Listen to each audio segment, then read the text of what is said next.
Hello, children. This is Grandma Carla with Chapter 3 of Freddie and the Flying Saucer Plans by Walter R. Brooks. And Walter R. Brooks has given us quite a few treasures to enjoy.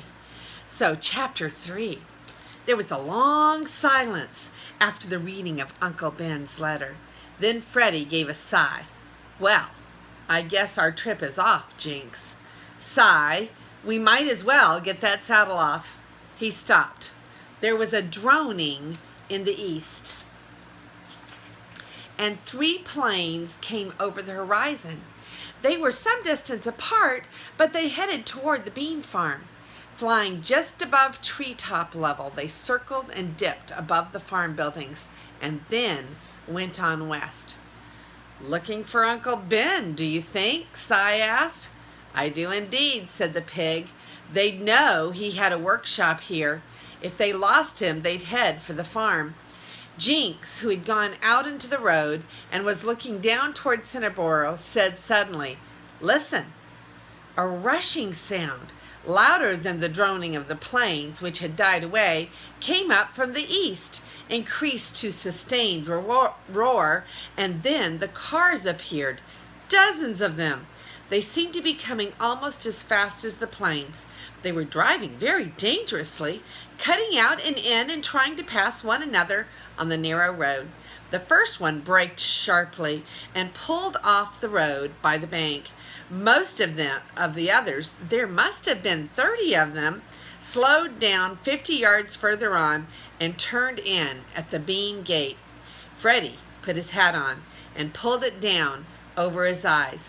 Several cars drew up behind the first one. The occupants jumped out and crowded around Freddie. The driver of the first car, a huge man with heavy black eyebrows that were twisted up at the outer corners like a mustache, stood in front of the pig and smiled. It was a terrifying smile, although it was evidently intended to be pleasant. "Ha, my little friend, you are the Western cowboy, no? You ride the pony, you play the music, so?" "I too, when I am your age. I play the cowpunch. I shoot the 6-gun. Bang, bang, bang." "Sure," said Freddie. "I like playing cowboy. It's lots of fun." He realized that the man thought that he was a 10 or 12-year-old boy playing Wild West. He was the right size for it, and nobody, seeing him with his hat over his eyes, could guess that he was a pig. "Ha! Is mooch fun, surely," the man agreed. "Tell me, you are knowing Mr. Benjamin Bean? You may be his liddy boy?" Jinx put a paw over his mouth to smother a laugh, but Freddie said, "No, but I know him. He lives here sometimes." He pointed up toward the gate. "So? Good, good," said the man. "I come long way to visit him. We are old friends. Those people up by the house?" He shook his head. "No good. All wanting to steal from him something. You jump on horse, see? You go get him, see? Tell him meet me here, right here, 10 o'clock tomorrow night. No?"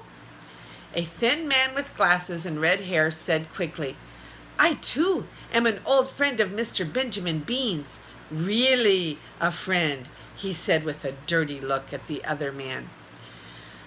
"That's what you say," drawled a slim man with a neat pointed beard.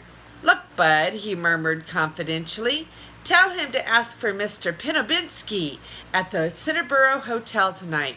He'll hear of something to his advantage." But he got no further, for a 4th man pushed in and hit him on the nose. At that, the man with the glasses pulled a blackjack from his pocket and slugged the big man. And in 10 seconds, the rest of the men had joined the fight. Jinx ducked between the thin man's legs and jumped over a man in a turban who had just been knocked flat and skittered through the fence. And Freddie grabbed up his guitar, scrambled onto Cy's back, and cantered up the road and through the gate. The barnyard was full of cars, and Mr. Bean was on the back porch, looking down angrily at the crowd of men who pressed up close to the railing. "I tell ye, consarn ye, that Uncle Ben ain't here," he shouted. "I ain't seen him for months." "You're sure he isn't here?" one man asked. And another, "Couldn't he have come today, maybe, and you not see him?"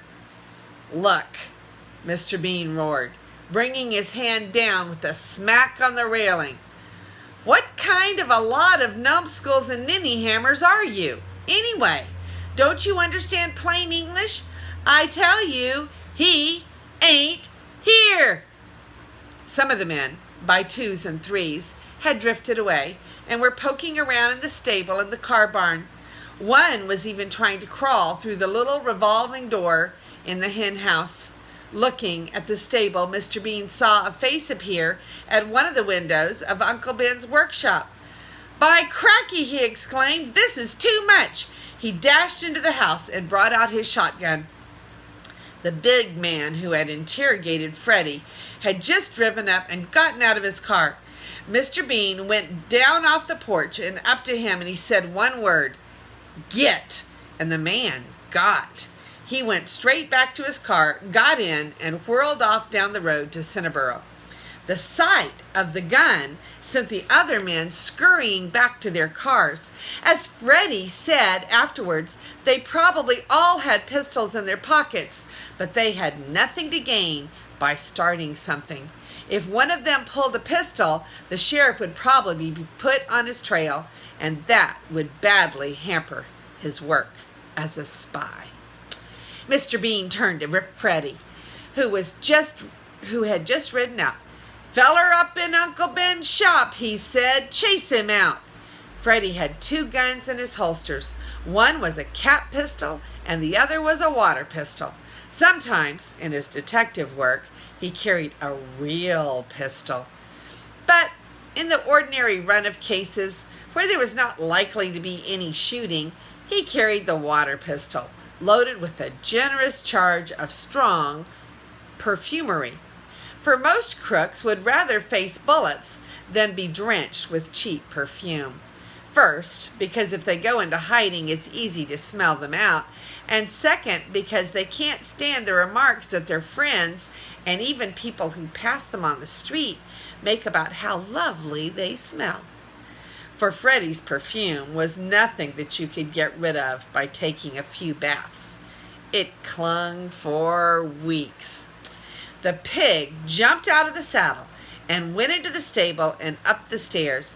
The man who was looking over some papers on the workbench was the man with the neat little beard who had been down by the bank, and he turned as Freddie appeared. "Well, boy, what are you doing here?" he asked. He still thinks I'm a kid playing cowboy, Freddie thought. Well, maybe that's a good disguise. And he said, "Oh, they let me play up here. But what are you doing here, mister?" He pulled out the water pistol. "Mr. Bean says for you to come down." The man smiled, a tight little smile. "Dear me," he said, "I suppose I should have explained to the estimable Bean, but there was such a crowd down there, you see. I'm a friend of Benjamin, Mr. Benjamin Bean's, that is. He asked me when I was coming by to stop and pick up some papers from his workshop. I think these are the ones, so I'll just take them along." "No, you'll put them down or I'll shoot you," said Freddie. "My dear little boy," said the man, rolling up the papers to stuff them in his pocket, "you must mind your manners. My friend Benjamin will be very cross with me if I stop here and let a little boy with a water pistol keep me from doing his errand. And he will be even crosser with you. Now just let me be." Freddie did not know what the papers were. They couldn't be important, or Uncle Ben wouldn't have left them on the bench. But this man was no friend. Probably nobody had called Uncle Ben Benjamin since the day he was baptized. The beans and the animals all called him Uncle Ben, and his friends called him Ben. So Freddie said, "Put the papers down," and pointed the gun and just touched the trigger so that a few drops of perfume sprinkled the man's necktie. He started back and he wrinkled up his nose. "Phew, what have you got in that thing? Don't do that again, boy." Freddie kept the pistol pointed. "There's half a cup full in here. Put them down." Slowly, the man put the papers on the bench, but as his fingers released them, he whirled and he grabbed for the pig. But Freddie sidestepped and squeezed that trigger hard. A stream of perfume shot straight in the spy's face. He gave a yell and fell back against the bench, fumbling for a handkerchief to dab at his eyes, which were badly stung by the perfume. "You wretched child," he moaned. "You blinded me." "Oh no," Freddie said. "It'll wear off, but you'll smell nice for a while." The man stumbled off down the stairs. After a minute, Freddie heard a car start up and drive away. Downstairs in his stall, Hank, the old white horse, was munching thoughtfully on a mouthful of hay. He looked over his shoulder at the pig. "What's all the rumpus?" he said. "And who was that man that came down from the loft just ahead of you? My, he smelled nice." "You mean you like that perfume?" Freddie said incredulously. "Good gracious, I think it's awful. I keep it in my water pistol for protection. I just sprayed that man with it to get rid of him. I wonder where he lives. I bet his wife won't let him into the house." "Well, I don't know," said Hank. "Of course, I never use perfumery myself, but if I went into society more, I should think just a drop or two on my handkerchief. Only, of course, I don't carry a handkerchief. Is there any left in that water pistol? Could you just put a smidgen on the corner of the manger here?" So Freddie did, but he shook his head doubtfully. "I don't know what Mr. Bean is going to say," he said. "Won't surprise me if he throws you out and has the barn fumigated." "He fumigates it every day with that pipe of his," said Hank, "and I don't think he'll notice this perfumery. I don't believe he's got any sense of smell left after smoking that tobacco for 40 years. "Personally," said Freddie, "I prefer the tobacco, but there's no accounting for taste. Golly, I know what to get you for Christmas. A bottle of that perfume." So here are our pictures. Here's a picture of the man driving up to talk to Freddie, and they're all trying to get the information about Uncle Ben.